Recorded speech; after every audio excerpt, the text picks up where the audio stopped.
Media کا میں بڑا شکر گزار ہوں کہ کل وہ سب آ گئے اور خود انہوں نے دیکھا کہ کتنے دہشت گرد یہاں چھپے ہوئے ہیں. اس کی وجہ سے جو پلان بنا ہوا تھا، سارا زمان پاک کے چاروں طرف پولیس ناکے لگ چکے تھے اور تیاری ہوئی تھی دھاوا بولنے کی، وہ کیونکہ آپ نے سب نے جا کے ایکسپوز کر دیا کہ یہاں کوئی دہشت گرد نہیں، تو اس کی وجہ سے یہ میرا گھر بچ گیا. لیکن جو میں چیز کہنا چاہتا ہوں وہ یہ کہ گورنمنٹ کو نام لینا چاہیے. جب آپ کہتے ہیں نا کہ 40 دہشت گرد، تو آپ کو تو پتا ہوگا 40 دہشت گرد، تو ان کے کوئی نام تو بتائیں، وہ کون ہیں وہ لوگ؟ کیونکہ اسی طرح جو ان کا پلان تھا، میں ابھی آپ کو بتا دوں، انہوں نے جس طرح میرے گھر کے اوپر پہلی دفعہ دعویٰ بولا تھا، سارے گھر کو توڑ پھوڑ کر دی اور اوپر کلیشنکوفس لے گئے اور چھوڑ کے جی کلیشنکوفس ملی اور پتہ نہیں کوئی بوتلیں بھی دکھائیں کہ جی وہ پیٹرول بم تھے.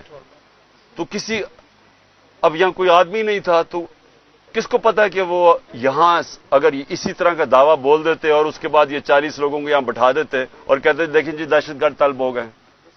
اس لیے آپ کے آنے کی وجہ سے یہ رک گیا. میری یہ ریکویسٹ ہے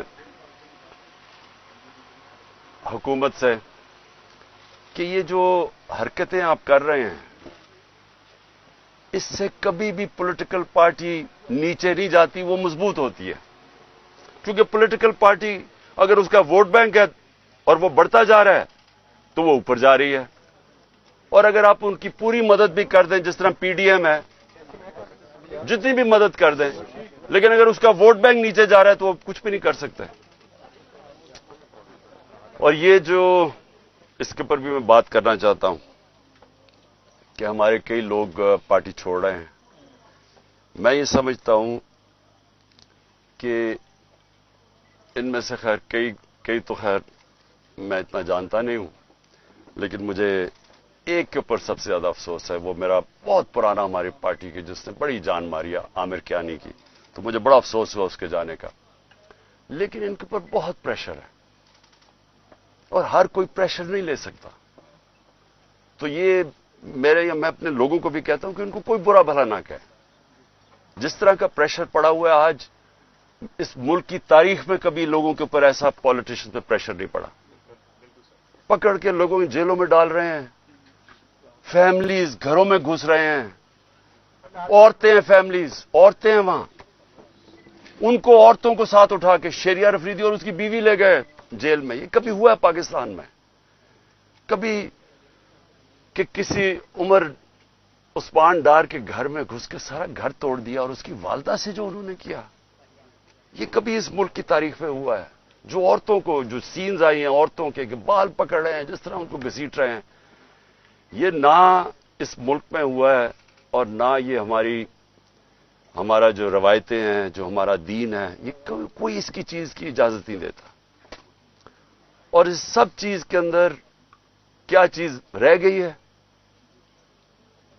کہ جو لوگ یہ پریشر برداشت کر گئے ہیں، میں اپنی پارٹی کے وہ لوگ جو پریشر برداشت کر گئے ہیں، قوم آپ کو ہمیشہ یاد رکھے گی. قوم آپ کو بھولے گی نہیں، کہ مجھے پتا ہے آپ کے اوپر کس طرح کے پریشرز ہیں، اور جس طرح آپ کھڑے ہیں تو نہ میں آپ کو بھولوں گا، نہ یہ قوم آپ کو بھولے گی. اور مجھے یہ بھی میں واضح کر دوں، کیونکہ یہ اس طرح کا پریشر شاید ہی کبھی کسی کی پارٹی کے لیڈر کے اوپر یا اس کی پارٹی کے ممبرز کے اوپر ڈالا ہو، جو اس وقت ہمارے اوپر پورا پریشر ڈالا جا رہا ہے. میں صرف ایک چیز واضح کرنا چاہتا ہوں کہ اگر میں اکیلا بھی رہ گیا نا، اکیلا، میں تب بھی حقیقی آزادی کے لیے اس ملک کے لیے کھڑا رہوں گا. کیونکہ یہ کوئی غلط فہمی میں نہ رہے کہ اس پریشر کی وجہ سے میں شاید پیچھے ہٹ جاؤں گا. جس کے اوپر 2 قاتلانہ حملے ہو چکے ہوں، دوسرا جوڈیشل کمپلیکس کے اندر جو میرے اوپر انہوں نے پورا قتل کرنے کا پلان بنایا ہوا تھا، جس کے اوپر 2 حملے ہو چکے ہوں، اور وہ پھر بھی پوری طرح اس اپنی تحریک کے اندر ایک قدم پیچھے نہ ہٹے، تو اس کو یہ سمجھ آئیں کہ وہ پیچھے نہیں ہٹے گا. اور جو میں پھر سے کہتا ہوں کہ جو آج میرے ساتھ کھڑے رہ گئے ہیں، میں تو اپنی بات نہیں کرتا، یہ قوم آپ کو یاد رکھے گی، کیونکہ قوم کو بھی پتا آپ کس طرح کے پریشر لے رہے ہیں. اور پھر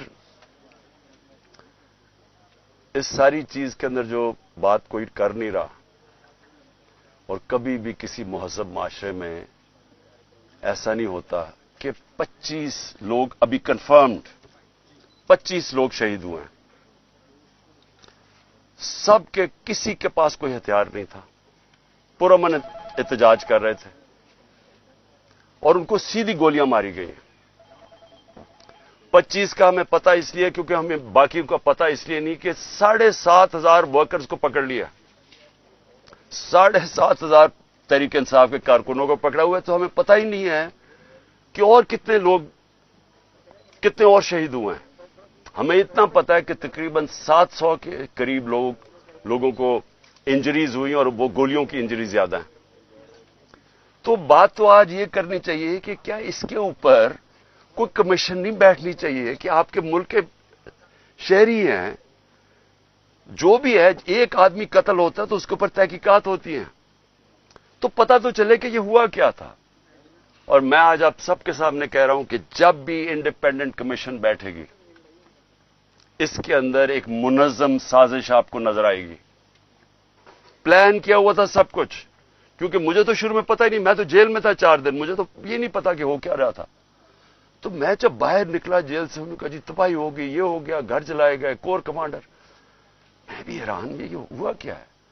کیونکہ 27 سال میں ایک دفعہ بتاؤ کہ کبھی کوئی اس طرح کی جلا گھراؤ کچھ ہوا ہے 27 سال میں؟ جب مجھے گولیاں لگتی ہیں تب تو، اور میں ایک آرمی آفیسر کو نام لیتا ہوں، اس کا انٹیلیجنس آفیسر کو، تب تو کوئی نہیں جلاتا، کب تو کوئی بلڈنگ نہیں جلتی. تو یہ ایک دم کیا ہوا ہے؟ تو اس کا ہمیں مجھے پوری طرح اندازہ، اور میں آج ڈیمانڈ کرتا ہوں کہ جب اور بنائی جائے، کیونکہ یہ بہت بڑا ملک کے اندر 4 دن جو ہوا ہے، ایک انڈیپینڈنٹ کمیشن بنائی جائے. اور انڈیپینڈنٹ کمیشن میں کیا چیز سامنے آئے گی، میں ابھی آپ کو بتا دیتا ہوں کیا چیز سامنے آئے گی، کیونکہ میرے سامنے تو فیکٹس آ گئے ہیں. ہم آپ کو ثبوت دیں گے کہ کیسے پلان کر کے لوگوں کو حملہ کروایا گیا ہے فوجی عمارتوں کے اوپر. پنڈی کے اندر پولیس نے پیچھے سے، کراؤڈ آگے کھڑا تھا، پیچھے سے پولیس نے ان کے اوپر ٹیئر گیسنگ کر کے ان کو جی ایچ کیو کی طرف دھکیلا ہے، اور راستے میں کوئی پولیس نہیں تھی جی ایچ کیو کے. یہاں جو ہوا ہے، اب ہم لاہور جانتے ہیں، میں تو پیدا یہاں ہوں، یہ پاس ہی تو ہے، 3-4 میل یہاں سے ہے وہ کور کمانڈر. کبھی سنا ہے کہ کور کمانڈر لبرٹی سے لوگ چل رہے ہوں اور کور کمانڈر گھر پہنچ رہے ہوں اور وہ خالی پڑا ہو وہاں؟ کوئی یعنی کور کمانڈر اتنی بڑی پوزیشن ہوتی ہے، اس کو اوپر کوئی بچانے والا نہیں آئے. وہ سی سی ٹی وی کیمرہ کدھر ہیں؟ وہاں سی سی ٹی وی کیمرہ لگے ہوں گے، پتہ تو چلے وہ کون سی شکلیں تھیں جنہوں نے جلایا. اب تک تو سامنے آ جانا چاہیے تھا سب کچھ. ٹی وی پہ اتنی زیادہ پروپیگنڈا چل رہا ہے، کم از کم وہ شکلیں تو دکھا دیں سی سی ٹی وی کیمرہ پہ کن لوگوں نے جلایا تھا وہ کور کمانڈر کا گھر. اور کیا آپ کو ہماری ڈاکٹر یاسمین، میری بہنیں وہاں باہر کھڑی ہو کے کہہ رہی ہیں کہ آپ نے اندر نہیں جانا. کون تھا جس نے اندر ان کو کیا ہے؟ وہی لوگ تھے جنہوں نے میاں والی کے اندر جہاز چوک پہ جب وہاں پرامن احتجاج کرے، انہوں نے کہا جی یہ اس کو جلانا ہے جہاز کو. وہ بھی وہاں سے رپورٹس ہیں کہ وہ ان کو آگے کہہ رہے تھے کہ آپ نے یہ کرنا ہے.